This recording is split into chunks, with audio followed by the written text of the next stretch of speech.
La mort de Grégory, un enfant de 5 ans, une péritonite que les médecins n'avaient pas diagnostiquée. Ses parents portent plainte. Violents affrontements à Bastia en Corse. Le gouvernement propose la reprise des négociations sur de nouvelles bases. La rencontre Mitterrand-Arafat, elle aura bien lieu, ce sera en France. L'Élysée l'a confirmé, la date n'est pas encore fixée. Invité de ce journal, Valéry Giscard d'Estaing, l'ancien président analysera les résultats des élections en Union soviétique. La pollution en Alaska, la responsabilité du commandant qui semble-t-il avait bu, mais aussi la faillite des secours. Bonsoir, et tout d'abord cette affaire tragique, la mort d'un enfant de 5 ans par erreur de diagnostic des médecins. Nous sommes à Noël dernier, Grégory souffre du ventre. Sa mère l'emmène chez un puis chez plusieurs médecins. Aucun d'entre eux n'est capable de diagnostiquer une péritonite. Et il le renvoie chez lui. Le 11 janvier, Grégory meurt. Aujourd'hui, la justice est saisie. Isabelle Staès, Alain Labouze. Pendant 18 jours, Grégory et sa mère ont erré. De médecin en médecin, de service de pédiatrie en service d'urgence, 18 jours d'incertitude, personne n'a décelé que Grégory pouvait mourir. Le 23 décembre dernier, l'enfant se plaint de maux de ventre. Sa mère appelle un médecin de nuit qui conseille un examen radiologique. À l'hôpital Sainte-Camille de Brie-sur-Marne, 2 diagnostics différents sont établis en 2 jours, début d'appendicite, puis d'occlusion intestinale. À chaque fois, Grégory est renvoyé chez lui avec un traitement. D'autres médecins sont consultés. Leurs conclusions sont toujours rassurantes. J'ai vu en tout 17 docteurs. En tout. Entre les médecins de nuit et les médecins à l'hôpital. À aucun moment ils n'ont laissé apparaître un danger? Non, non, non, rien du tout. Il paraît que c'était moi qui me faisais des idées. Et qu'on est arrivé à une époque où on écoutait trop les enfants. Alors évidemment, comme je devais passer toute ma journée sur lui, ils m'ont dit, écoutez, il faudrait peut-être le laisser un petit peu s'amuser tout seul et tout, parce qu'il voit que vous êtes crispé autour de lui, alors... Le 7 janvier, Grégory est toujours malade. Sa mère l'emmène à l'hôpital de Montfermeil. Encore un nouveau diagnostic, une gastro-entérite. 4 jours plus tard, l'enfant meurt chez lui, des suites d'une péritonite appendiculaire. Il y a eu une erreur de diagnostic. Cette erreur a été sans doute commise par de nombreux médecins, puisque cet enfant a été vu à de multiples reprises. Mais il est certain que le dernier examen fait à Montfermeil a été sans doute décisif dans l'issue de ce qui s'est passé. Alors quand le diagnostic n'est pas évident, est-ce qu'il ne vaut pas mieux pécher par excès de prudence? Je pense qu'il aurait été plus raisonnable de garder cet enfant. La justice est saisie de cette affaire. Les parents de Grégory ont porté plainte. Une information judiciaire contre X a été ouverte pour homicide involontaire. Voilà donc pour les faits. Avec nous, en duplex de l'hôpital Trousseau à Paris, le professeur Lasfargue, qui est chef de service de pédiatrie. Bonsoir monsieur, quel sentiment vous inspire une affaire de ce genre? D'abord, je voudrais dire aux parents que je comprends leur peine et que je comprends aussi qu'ils aient du mal à comprendre ce qui s'est passé. J'imagine bien. Alors revenons un peu sur une affaire de ce genre, pas forcément celle-là, mais quand des médecins ont un doute, qu'est-ce qui se passe? Qu'est-ce qu'ils doivent faire? D'abord, je crois que les médecins, et en particulier les pédiatres, qui sont habitués à parler et à écouter les mères, doivent leur faire confiance. Il n'y a pas de médecine sans confiance, et la première confiance du médecin, c'est d'écouter et de croire ce que disent les parents. Il est certain que parfois l'anxiété des mères modifie leur dire et que le médecin doit s'efforcer de trouver des signes objectifs au dire des parents. Dans une affaire comme celle-là, je crois que le point important, c'était de rechercher des signes objectifs qui pouvaient orienter le diagnostic. Et éventuellement prendre consultation d'autres médecins qui étaient autour de lui, de ces médecins. Oui, mais je crois que le problème de la consultation, si j'ai bien compris l'histoire, dans cette affaire-là, ne s'est pas posé, dans la mesure où de nombreux médecins ont examiné cet enfant. Je crois qu'il faut trouver, c'est le problème de la compétence. Je crois qu'il ne s'agit pas de multiplier les médecins, il faut avoir des médecins qui sont compétents. Mais alors qu'est-ce qu'il faut dire aux parents? Parce qu'en fait les parents sont très angoissés dans une situation comme ça. Et qu'est-ce qu'eux peuvent faire quand ils sont confrontés à une situation d'une telle nature? Je crois d'abord que dans l'ensemble, les urgences, en particulier à Paris, dans les grandes villes de France, se passent bien. Si je prends l'exemple par exemple de l'hôpital Trousseau, une centaine d'enfants sont examinés chaque nuit et les cas tels que celui que vous venez de rapporter sont tout à fait exceptionnels. Et statistiquement, le nombre de ces erreurs a sûrement diminué considérablement avec les progrès de la biologie et de la radiologie. Il n'en reste pas moins vrai que chaque erreur médicale est intolérable et qu'elle pose le problème de nos systèmes de sécurité, de nos systèmes d'examen, de nos systèmes de garde. Et le cas du petit Grégory repose bien évidemment ce problème, puisque cet enfant a été examiné dans 2 excellents hôpitaux, dans des services tout à fait compétents. Est-ce que ça veut dire simplement que la médecine n'est pas infaillible ?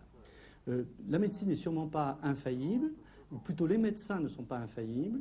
Nous devons cependant en permanence remettre en cause nos appris et nous devons savoir quand nous douter, et dans le cas particulier, peut-être que les médecins n'ont pas assez douté de leur diagnostic. Merci, professeur Lasfargue.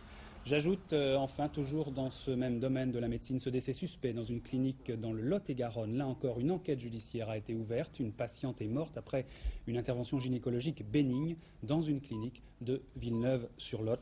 Une enquête judiciaire donc est ouverte. La Corse, avec d'abord cette proposition du gouvernement. L'hôtel Matignon a annoncé qu'il proposait la reprise des négociations sur de nouvelles bases. Les discussions seront menées cette fois par le ministre de la fonction publique, Michel Durafour en personne. C'est une concession du gouvernement. Mais sur place, aujourd'hui, le bras de fer a continué. Ainsi, à Bastia, il y a eu de très violents affrontements. Françoise Joly. Presque un rituel, il est 15 h, les CRS sont retranchés dans la préfecture, des manifestants leur jettent des pierres, la riposte des forces de l'ordre est presque immédiate. Tirs de grenades lacrymogènes et charges pour tenter de disperser les manifestants.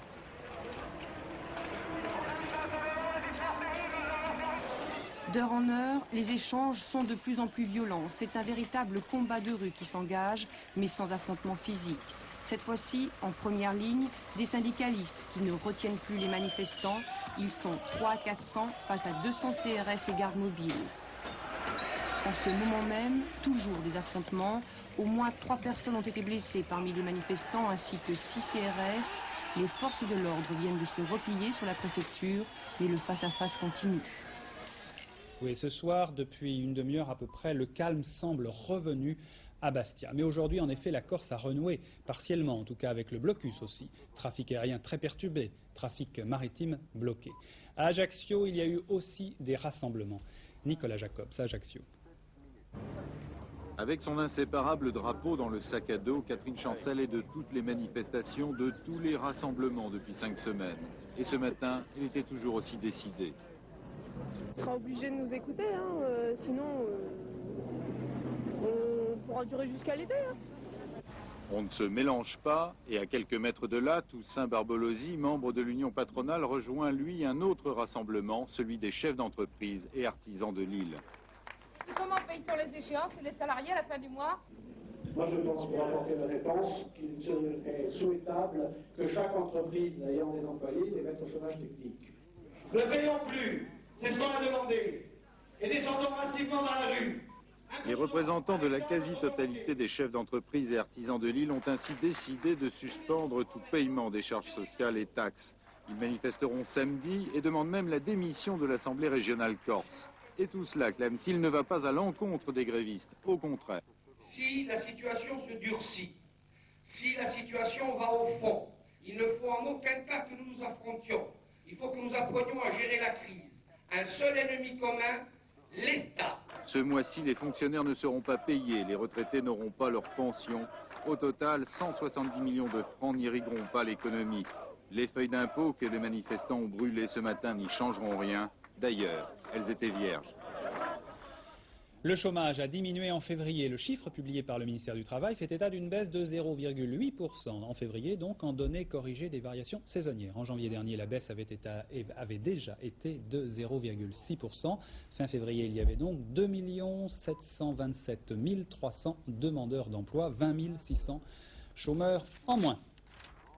Cet après-midi, dernière table ronde dans le domaine de l'éducation. Le ministre et les syndicats se retrouvaient pour parler de la revalorisation du métier d'enseignant.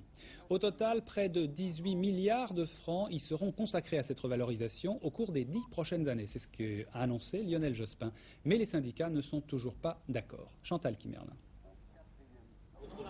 Il y a des avancées, mais c'est un peu juste, selon la formule d'un syndicaliste. Il y a des avancées puisqu'au budget initial de 11 milliards pour la revalorisation, Lionel Jospin donne un petit coup de pouce de 600 millions de francs. Le plan de revalorisation est également prolongé de 4 ans jusqu'en 98.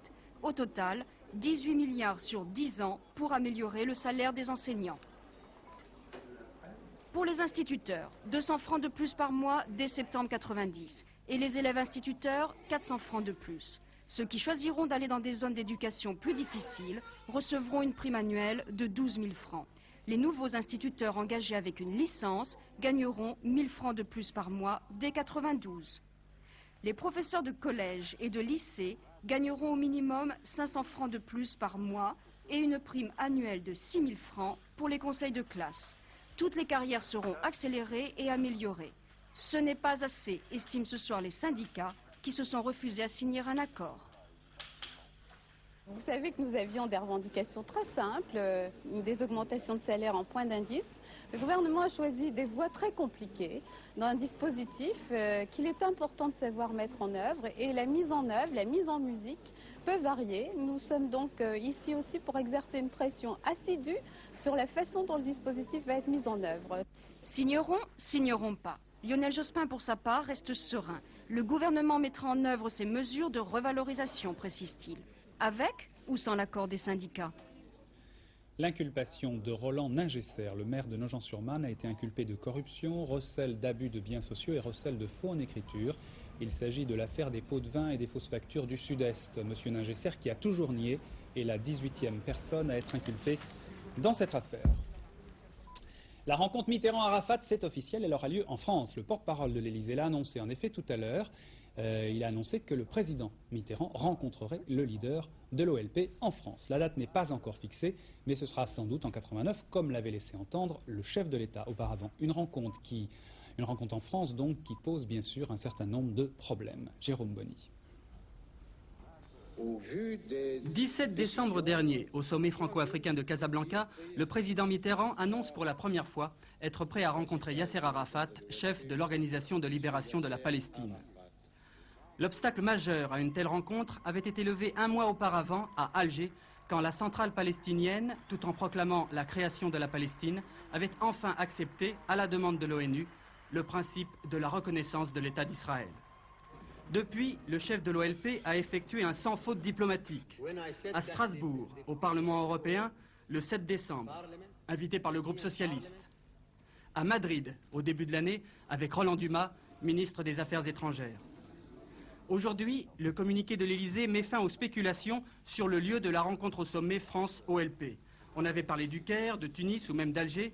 C'est à Paris que François Mitterrand rencontrera Yasser Arafat à une date fixée par le président de la République. Yitzhak Shamir, le Premier ministre israélien, avait fait part à l'Élysée de ses extrêmes réserves.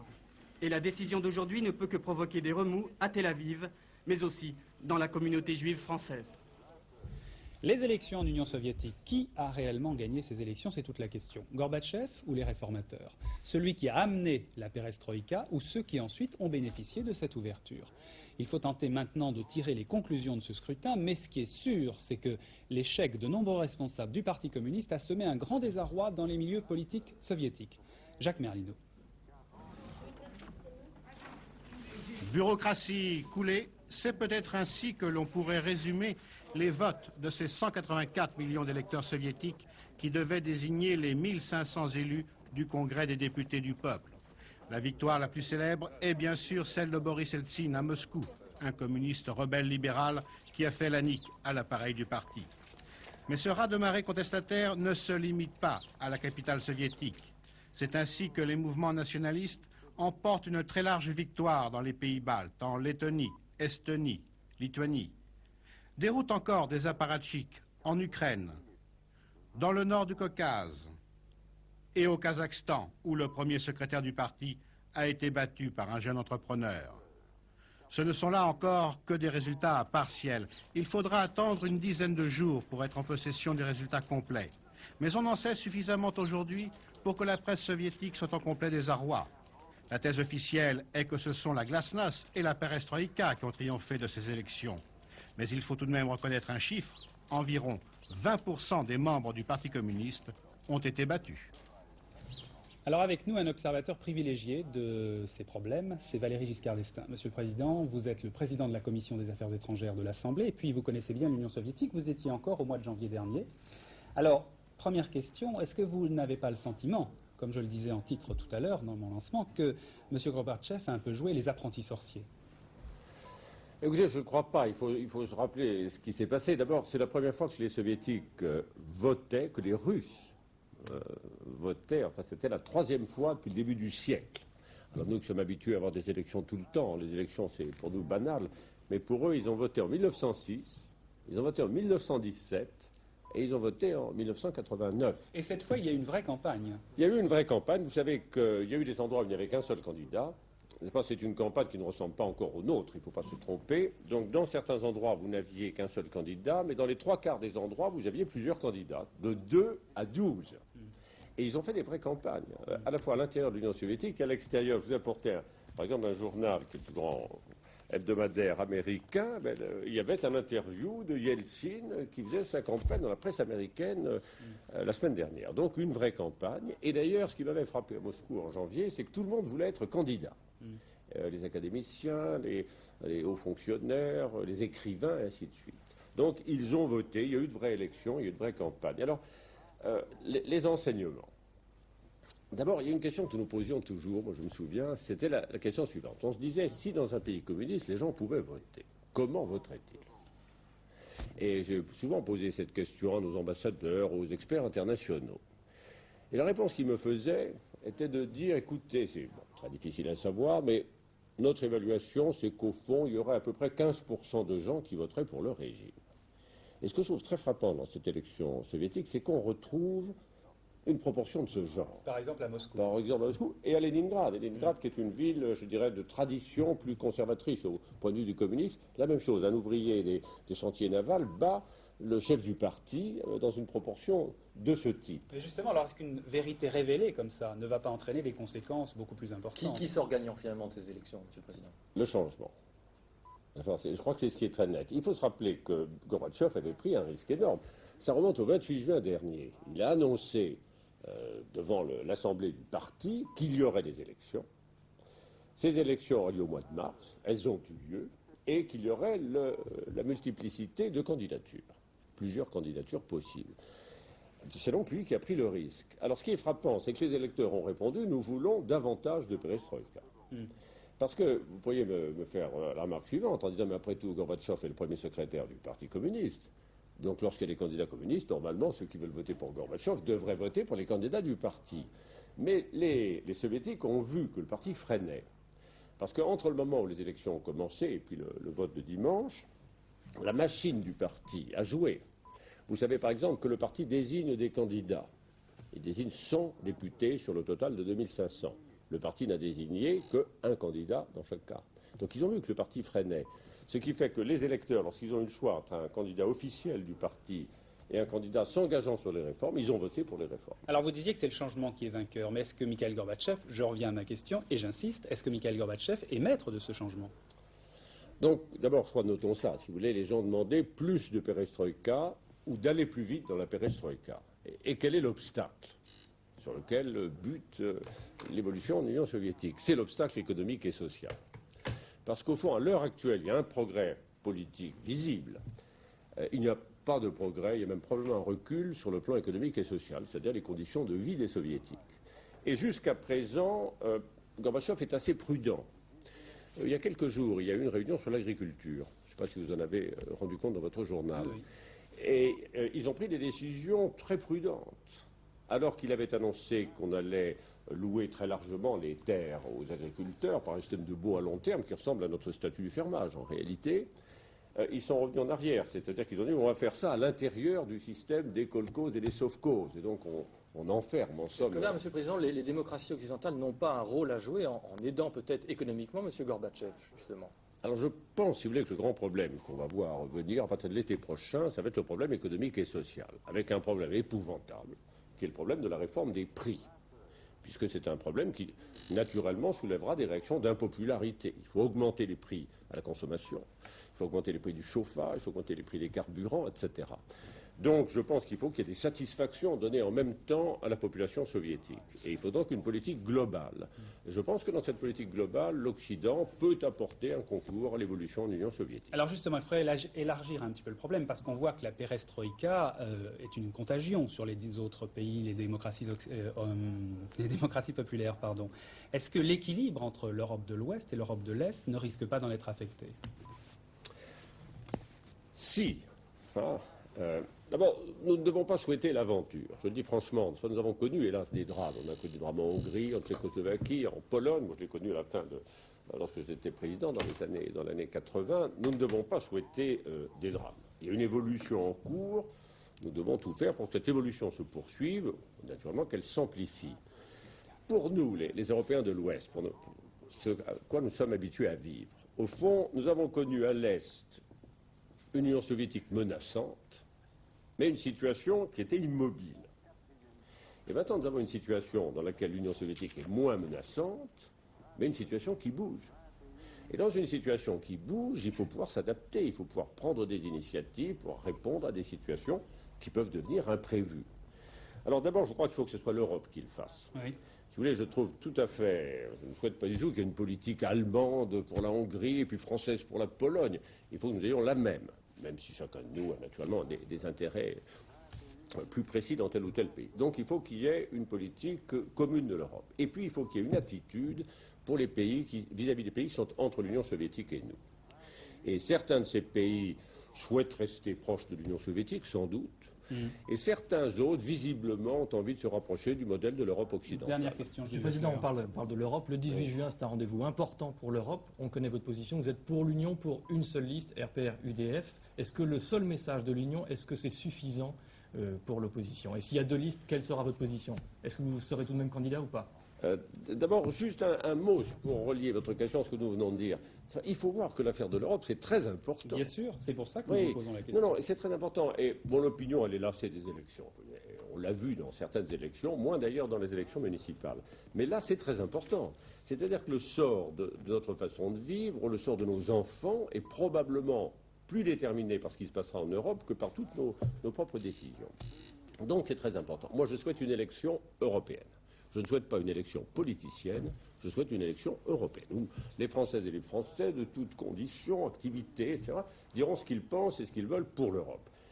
Je souhaite que dans cette élection européenne, l'opposition se présente avec la liste la plus large possible, c'est-à-dire comprenant toute l'opposition parlementaire, et qu'elle se présente sur des objectifs européens, pas sur des objectifs politiciens, mais sur des objectifs européens. Et je souhaite que cette liste, puisque elle représentera la France vis-à-vis de l'extérieur au cours des 5 prochaines années, fasse une large place au renouvellement. Vous savez qu'il y a une menace d'une autre liste tout de même au sein de l'opposition. Oui, mais ça, si vous voulez, je ne veux pas en parler aujourd'hui.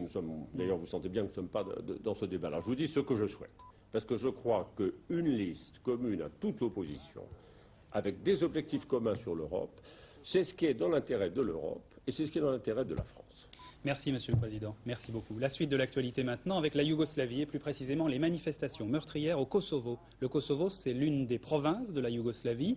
Elle est en principe autonome, mais elle veut encore plus d'autonomie. Cette fois, le sang a coulé. Plus de 20 morts au cours d'affrontements entre manifestants d'origine albanaise et forces de l'ordre. Michel Monponté rappelle l'enchaînement récent de ces violences.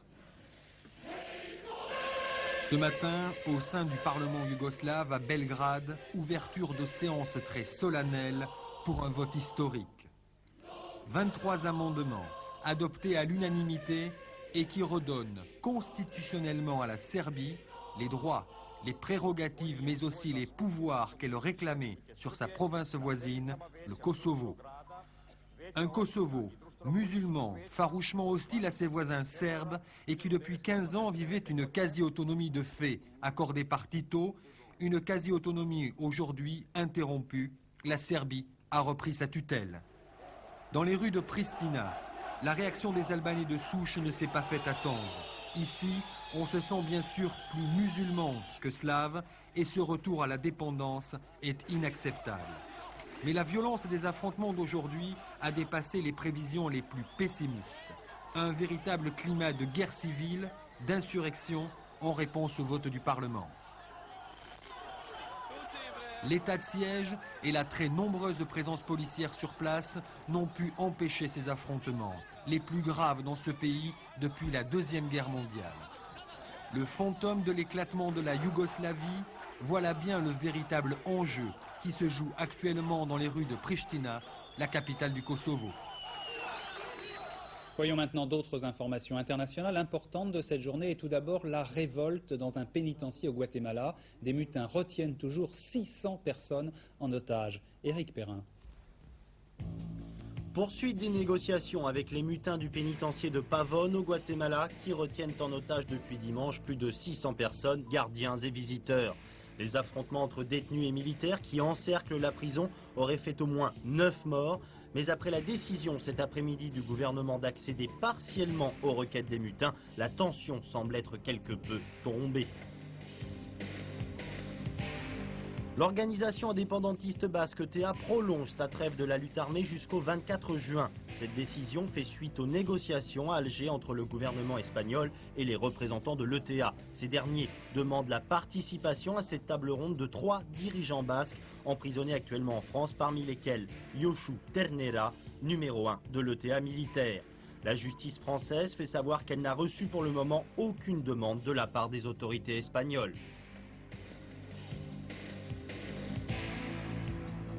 L'Airbus A330 volera sous les couleurs de TWA. La compagnie américaine vient en effet de passer commande de 40 appareils, 20 fermes, 20 avec option, au consortium européen. Airbus Industries confirme ainsi son implantation sur le continent américain. La marée noire en Alaska, une catastrophe extrêmement préoccupante, c'est ce qu'a dit George Bush, le président américain tout à l'heure. On commence mieux maintenant à connaître les causes de l'accident de ce pétrolier, mais les Américains semblent toujours aussi démunis pour faire face à cette pollution. Hervé Brusini. 115 km/h, presque la tempête. C'est le nouvel adversaire de la journée. Les opérations de nettoyage en sont considérablement ralenties. La nappe de pétrole progresse comme une autoroute, affirment les témoins. Une autoroute large comme 2 fois la surface de Paris. Le désastre est bien là. Le hareng, la morue, le saumon, tous sont menacés de disparition pour de longues années, déplorent les pêcheurs. Il y en a au moins pour 15 ans, dit celui-ci. Désastre écologique, économique aussi. Le port de Valdez est fermé, les cours du pétrole augmentent. Frank Yarossi, le président d'Exxon Shipping Company, le propriétaire du bateau, ne peut que plaider coupable. Nous nous sommes mis dans de beaux draps, a-t-il confié. Une compagnie néerlandaise a été alertée pour tenter de remettre à flot l'Exxon Valdez. Joseph Hazelwood, le capitaine du bateau, est en ce moment même interrogé par 4 enquêteurs fédéraux. Par 3 fois, son permis de conduire automobile lui a été retiré pour état d'ivresse. Le soir de l'accident, il n'était pas sur le pont. C'est le lieutenant en second qui dirigeait la manœuvre dans cette zone dangereuse. Ce lieutenant n'était pas qualifié pour conduire l'opération, accuse la compagnie Exxon, comme si déjà elle se préoccupait du futur procès avant même que le bateau ne soit renfloué. Il s'appelle Philippe Delair et il a joué la fille du même nom. Ce n'est pas la première fois d'ailleurs, cet homme a réussi déjà plusieurs cavales. Avec un complice, il vient de s'évader d'une maison d'arrêt de l'Allier. Là où l'histoire devient beaucoup moins drôle, c'est qu'ils ont déjà pris 2 personnes en otage. Dominique Verdeillan. Évasion en plein jour et devant témoins. En plein milieu de leur promenade dominicale, Philippe Delair et Alain Lacotte escaladent le mur d'enceinte de la prison 10 heures dans l'Allier. Les 2 hommes se dirigent vers la route nationale 7. Menaçant d'un couteau les 2 occupants d'une R5, les 2 fuyards prennent leur place dans le véhicule. Ce matin, les 2 hommes font de l'autostop. Ils prennent une première conductrice en otage à la sortie de Montluçon. Elle parcourt plus de 30 km sous la menace d'un poignard. Peu avant Montaigu, sur ce parking, les 2 hommes abandonnent la femme à bord de sa Ford Taunus. Après quoi, les 2 hommes se dirigent vers un couple en train de pique-niquer, probablement des touristes. La femme s'exprimerait en anglais. Les 4 personnes montent à bord d'un véhicule de couleur gris métallisé, immatriculé à l'étranger. C'est ici que l'on perd la trace des fuyards. Des barrages de police sont immédiatement mis en place dans la région de Rion. Sans résultat, ils sont levés à 16h30. Ce soir, les gendarmes passent au peigne fin tout ce qui pourrait être planque pour la nuit. Les 2 fugitifs sont considérés comme des hommes dangereux. Tous 2 étaient en détention provisoire à la prison 10 heures dans l'Allier, d'où ils se sont évadés dimanche après-midi. Ils sont poursuivis pour attaque et vol à main armée. L'un d'entre eux, Philippe Delair, déjà condamné, est un récidiviste de l'évasion. Ce soir, les gendarmes ont renouvelé leur appel à la vigilance. Voilà, fin du journal. Tout de suite, Sophie Davant pour la météo, aussi belle que sa météo de demain. Dernier journal, ce sera 23h25 avec Henri Sagnier. Aussitôt après, Star à la barre, présenté par Daniel Bilalian. Bonsoir, à demain, 20h.